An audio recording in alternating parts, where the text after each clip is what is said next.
સંઘર્ષ મંચ દ્વારા વડોદરા શહેરના નાગરિકોએ તાજેતરમાં જ ભયંકર માનવ સર્જિત પૂરની સ્થિતિનો સામનો કર્યો, જેમાં લોકોએ પોતાની ઘરવખરીની સાથે સાથે ધંધો રોજગાર પણ ગુમાવ્યા હતા। ત્યારે હવે સરકાર દ્વારા તેઓને યોગ્ય વળતર આપવામાં આવે તેવી માંગ સાથે મ્યુનિસિપલ કમિશનરને આવેદનપત્ર આપી રજૂઆત કરવામાં આવી।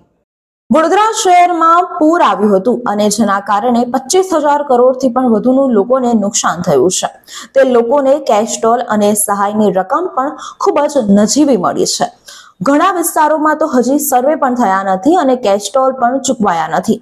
ઘણી જગ્યાએ ડ્રેનેજનું પાણી અને પીવાનું પાણી મિક્સ થઈને આવી રહ્યું છે। છેલ્લા થોડા સમયથી તાવ, મેલેરિયા, ડેન્ગ્યુ, ઝાડા ઉલટીના કેસો પણ વધ્યા છે। એક વાત સ્પષ્ટ જણાઈ આવે છે કે વડોદરાના લોકોને બેવડો માર સહન કરવો પડ્યો છે। એક તરફ વરસાદી પાણીનો ભરાવો અને બીજી બાજુ વિશ્વામિત્રી નદીમાં પૂરને કારણે લોકોને લાખો કરોડોનું નુકસાન થયું છે। વરસાદી પાણીનો નિકાલ અને પૂરના ઉકેલ માટે વ્યવસ્થિત વ્યવસ્થાનું આયોજન કરવું જરૂરી છે।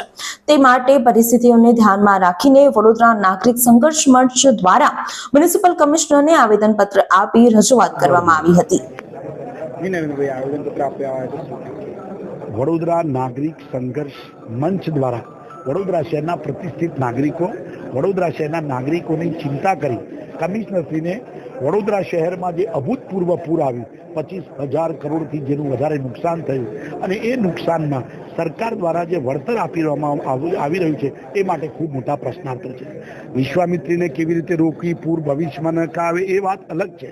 અત્યારે પૂર વખતે પણ સરકાર અને શાસન સદંતર નિષ્ફળ નીવડ્યું હતું એ બધી સુવિધાઓ આપવા માટે, કારણ કે સામાન્ય નાગરિકના ઘરની ઘરવખરી, એનો સામાન, એની દુકાનની અંદરનો સામાનમાં ખૂબ મોટું નુકસાન, આનો સર્વે કરીને વ્યવસ્થિત વળતર માટે એ માટેની સવિસ્તર રજૂઆત, કેશડોલની બાબતમાં પણ સવિસ્તર રજૂઆત, આ તમામ બાબતે સરકારે કોઈ પેકેજ ડિક્લેર નથી કર્યું કે પૂરગ્રસ્ત જાહેર નથી કર્યું, એની અમે વેદના વ્યક્ત કરવા માટે શહેરના તમામ નાગરિકો આવ્યા છે અને આ આવેદનપત્ર આપી એ જો સુવિધાઓ નહીં મળે તો અમે વડોદરા શહેરના નાગરિકો સાથે આંદોલન કરીશું, એ પણ નિશ્ચિત છે।